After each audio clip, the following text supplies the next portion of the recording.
Now we will start with third video of chapter 10 agriculture.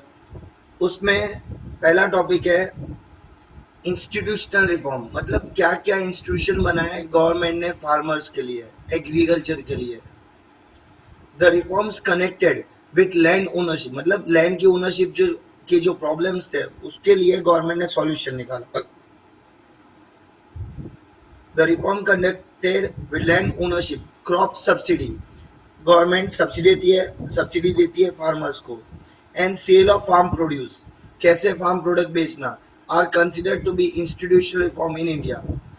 सबसे पहला point है government ने डिस्कार्डेड मतलब रिमूव्ड लैंडलॉर्डिज्म, मतलब zamindari system, and stop the exploitation of farmers, zamindari system को खत्म करके फार्मर्स की एक्सप्लॉयटेशन को खत्म कर दिया। Under the law land to the tiller, मतलब जो भी मजदूरी करता है मेहनत करता है उसके पास लैंड की ओनरशिप रहेगी। लैंड टेनेंसी एक्ट, कई बार फार्मर्स अपनी जमीन दूसरे को रेंट पे यूज करने के लिए देता है तो उसके लिए कानून बना, टेनेंट मतलब किराएदार, उसका कानून बना। The land tiller have been given the right to become the owner of the land, जो लैंड पे मेहनत करता है मजदूरी करता है उसको लैंड के ओनर बनने का राइट दिया गया गवर्नमेंट की तरफ से। द डिस्पैरिटी मतलब inequality among the land owners have been removed by land ceiling act, मतलब हमारे यहाँ अमीरी और गरीबी में फर्क बहुत ज्यादा है। कुछ लोगों के पास इतनी जमीन थी और कुछ लोगों के पास बहुत कम जमीन थी, तो गवर्नमेंट ने यह इनइक्वालिटी खत्म करने के लिए एक कानून बनाया। उसका नाम है लैंड सीलिंग एक्ट। कोई भी व्यक्ति के पास एक लिमिट से ज्यादा लैंड नहीं होना चाहिए, ये इस कानून में बताया। कानून तो बहुत सारे है लेकिन क्या स्ट्रिक्टली उसका इम्प्लीमेंटेशन होता है या नहीं, वो सबसे इंपॉर्टेंट है। Third point, farmers are given financial help for crop subsidy by Kisan credit card and by nationalise and cooperative bank. Kisan credit card से या फिर नेशनलाइज या कोऑपरेटिव बैंक से सब्सिडी मिलती है फार्मर्स को। Farmers are given full insurance protection of their crop through prime minister crop insurance scheme, मतलब ये प्राइम मिनिस्टर की एक क्रॉप इंश्योरेंस स्कीम है, उसमें अगर फार्मर की फसल बर्बाद हो जाती है तो उसका पूरा इंश्योरेंस की अमाउंट उसको मिलती है। When the crop fail due to drought, मतलब या फिर अकाल बारिश की कमी की वजह से, और थ्रू एक्सेसिव रेन मतलब ज्यादा बारिश की वजह से, farmer are given financial help by government, farmers को हेल्प दी जाती है गवर्नमेंट की मदद से। फाइनेंशियल मतलब पैसे की मदद दी जाती है। Next, by providing legal support and open auction, auction मतलब नीलामी process is made widespread for the sale of farm product in the marketing yard। marketing yard मतलब मंडी, मंडी में कानूनी प्रोसेस से नीलामी की जाती है जिससे फार्म प्रोडक्ट्स बेचने में आसानी होती है। Facilities like cooperative societies, market associations, cooperative warehouses, मतलब जहां फार्मर अपना फूड प्रोडक्ट्स स्टोर कर सके, cold storage, transportation, communication etcetera have been provided so that farmers would get the minimum support price for the farm product, मतलब जो MSP minimum support price जो government ने decide किया उतना तो फार्मर को मिलना ही चाहिए। Following organization are operating for the purchase of farm product from the farmers at support price, मतलब कुछ संस्था ऐसी जो गवर्नमेंट ने बनाई है जो मिनिमम सपोर्ट प्राइस पे फार्म प्रोडक्ट खरीदते हैं फार्मर से। पहला नाम है NAFED, NAFED, national agriculture cooperative marketing federation of India. दूसरा Gujarat cooperative oil seeds growers federation, GROFED, GROFED। फिर NDDB, national dairy development board. इसके बाद ग्रीन रिवॉल्यूशन, एग्रीकल्चर सेक्टर में कुछ खास बड़े चेंजेस हुए जिसकी वजह से हमारे यहाँ प्रोडक्शन एग्रीकल्चर और खास करके फूड ग्रेन वीट और राइस का बढ़ा है, तो उसे कहते हैं ग्रीन रिवॉल्यूशन। ये हमारे यहाँ 1960s में हुआ था। Green revolution took place in our country in the decade of 1960, मतलब 1960 से 70 के बीच में। But before that there was a time when there was an acute मतलब severe shortage of food grain in our country, मतलब 60 से पहले हमारे यहाँ बहुत ज्यादा फूड ग्रेन की कमी थी। एन एग्रेरियन कंट्री मतलब agriculture country had to import food grains, the country was struggling against such dependent condition, मतलब हम दूसरे कंट्री पे डिपेंडेंट थे फूड ग्रेन्स इंपोर्ट करने के लिए। अब ग्रीन रिवॉल्यूशन के पॉइंट्स बताया। द एक्स्ट्रा ऑर्डिनरी इंक्रीज, ये डिफाइन है ग्रीन रिवॉल्यूशन की। The extraordinary increase in the agriculture production because of improved seeds, increased use of chemical fertilizers, intense effort of the farmer, मतलब बहुत मेहनत की है फार्मर ने, widespread arrangement of electricity distribution, मतलब हर गांव तक इलेक्ट्रिसिटी पहुंची है, improved facilities in irrigation etc. is known as green revolution. तो improved seeds, use of chemical fertilizers, effort of farmer, electricity, improve facilities of irrigation, इसकी वजह से जो एग्रीकल्चर प्रोडक्शन बढ़ा है उसको नाम दिया है green revolution. The main objective of green revolution was to increase agriculture production. इनका मेन पर्पस था प्रोडक्शन बढ़ाना. Farmers were encourage to use chemical fertilisers and insecticides more, दोनों का यूज बढ़ाना. This led to an attain the target to increase agriculture production, जिससे agriculture production का target बढ़ा. There have been a record production of wheat and paddy. Paddy मतलब rice due to green revolution. ये दो crop में सबसे ज्यादा production बढ़ा, wheat और rice में.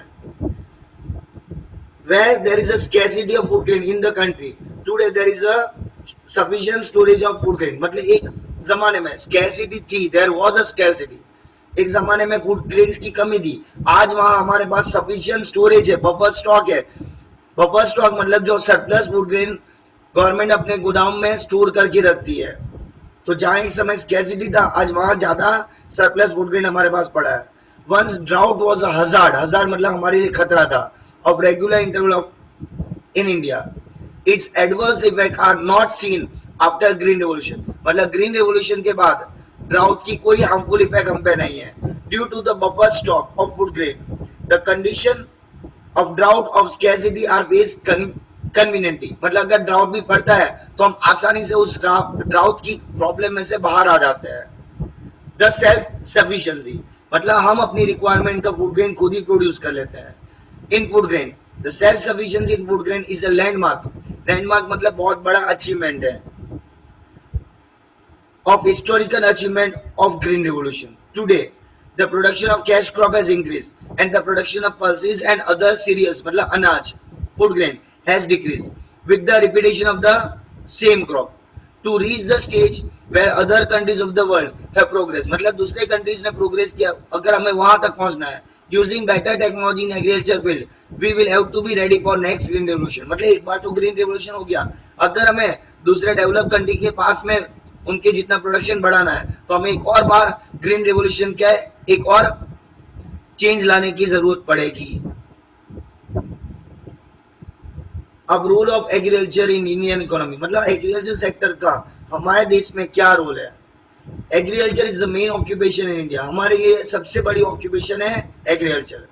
The pressure which India had at the time of independence is now reduced, मतलब जब इंडिया आजाद हुआ था ना तो लोगों को खाने के लिए अनाज भी नहीं था, ये प्रॉब्लम अब कम हो गई है. Somewhat however it still as an important contribution in Indian economy. Repeat कर रहा हूं मैं, the pressure which India had at the time of independence is now reduced somewhat, क्योंकि पहले तो बहुत एग्रीकल्चर पे हद से ज्यादा डिपेंडेंट थे, लेकिन आज वो डिपेंडेंस थोड़ा कम हो गया क्योंकि हमारी इंडस्ट्री और सर्विस सेक्टर ने भी ग्रो किया है. It provides employment to about 1/2 of the population of the country. करीबन आज भी 50% के आसपास लोग एग्रीकल्चर सेक्टर में काम करते हैं. Agriculture holds about 17% of total gross domestic production. जितना इंडिया में प्रोड्यूस होता है उसमें से 17% एग्रीकल्चर प्रोडक्ट्स है. पैडी मतलब rice, wheat, oil seeds, cotton, jute, sugar cane, tobacco, potatoes are major agriculture products of India. Much foreign exchange is earn from their export, इनको export करके हम बहुत सारी फॉरेन करेंसीज कमाते हैं. India rank second in the world in agriculture production. Industries like cotton, textile, sugar, paper, oil etcetera as well as other industries regarding the food processing get the raw material from agriculture products only. बहुत सारी agro based industry और बहुत सारी food processing industry को raw material agriculture sector provide करता है. Agriculture provides food to the people of India. The Indian contribution is not consistent in the world agriculture market. हमारा contribution world agriculture market में consistent मतलब एक समान नहीं है. क्यों? हमारे यहाँ रेनफॉल इरेगुलर है. The Indian contribution is not consistent in the world agriculture market because of irregular and uncertain rainfall and inadequate facilities of irrigation. Irrigation की फैसिलिटीज भी कम है, और हमारे यहाँ रेनफॉल इरेगुलर और अनसर्टन है, कभी ज्यादा होती है कभी कम बारिश होती है। Food security is necessary for any country today, मतलब हर व्यक्ति को, हर सिटीजन को फूड मिलना चाहिए, ये हर गवर्नमेंट चाहती है। Food security is necessary for any country today if the demand for food grain is increasing, अगर फूड ग्रेन की डिमांड बढ़ती जा रही है। And if food grains have to be imported, अगर फूड ग्रेन की डिमांड बढ़ती जा रही है और हमें इंपोर्ट करना पड़ता है, then the political independence of that country may be at risk. मतलब एग्जांपल, अगर आज इंडिया को बाहर से फूड ग्रेन इंपोर्ट करना पड़े तो हम जहां से इंपोर्ट करेंगे ना, हमें उसके ऊपर डिपेंड होना पड़ेगा, तो हमारा पॉलिटिकल आजादी छिन जाएगी। We have become self-reliant, मतलब independent, in the field of grain production due to green revolution. Along with the increase in farm production, there is an increase in population of the country also. मतलब हमारे यहाँ farm का production तो बढ़ा है, लेकिन साथ साथ में पॉपुलेशन भी बढ़ी है। In 1951, India's population was 36 crore 10 lakh, which today is about more than 125 crore. This has increased the demand of food grain, जिसकी वजह से फूड ग्रेन की डिमांड बढ़ चुकी है। However, there has been an increase in the production of food grain in our country during the last 5 years.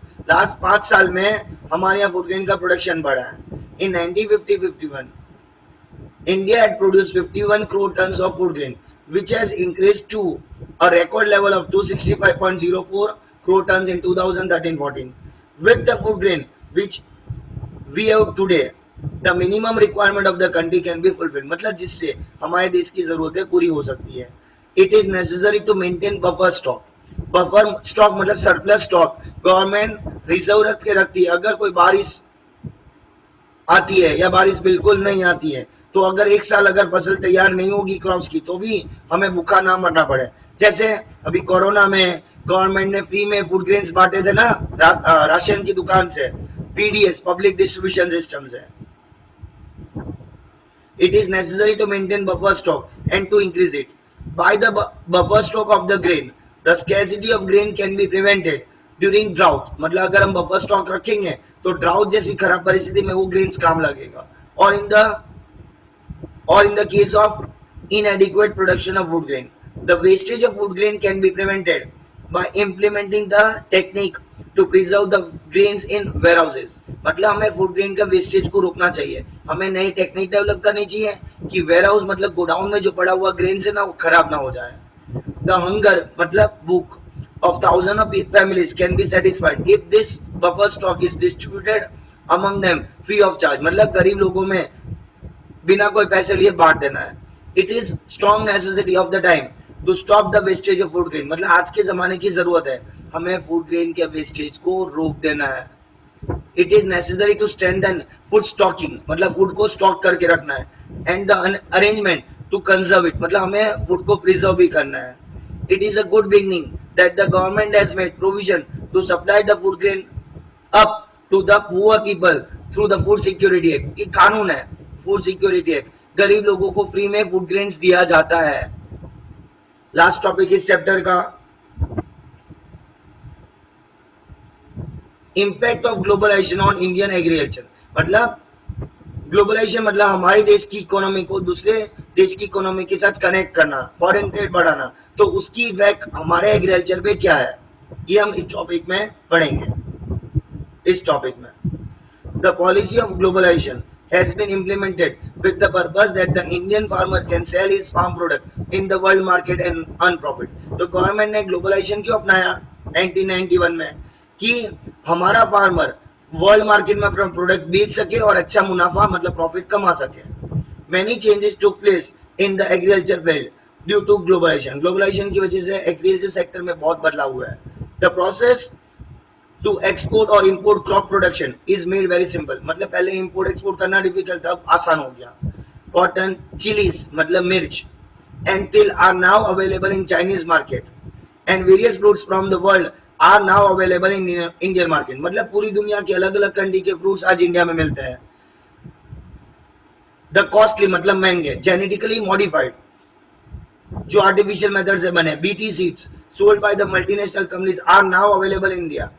इससे क्या होता है, प्रोडक्शन बढ़ेगा। Due to this farming has become costly, मतलब फार्मिंग करना पहले से महंगा हो गया है। The production of cotton and maize has increase, ये सीड इस्तेमाल करके। With the import becoming smoother, अब इम्पोर्ट करना आसान हो गया। The domestic farm product have to face tough competition, मतलब इम्पोर्ट आसान हो गया ना, तो हमें हमारे फार्म प्रोडक्ट्स को ज्यादा कंपटीशन का सामना करना पड़ता है इंटरनेशनल मार्केट में या इंडियन मार्केट में। Some products have gain global market, मतलब हमारे कुछ प्रोडक्ट इंटरनेशनल मार्केट में पॉपुलर हो गया है। Some product have gain global market, hence the necessity for registration of their patent, मतलब प्रोडक्ट की डिजाइन या प्रोडक्ट का रजिस्ट्रेशन करवाना जरूरी हो गया।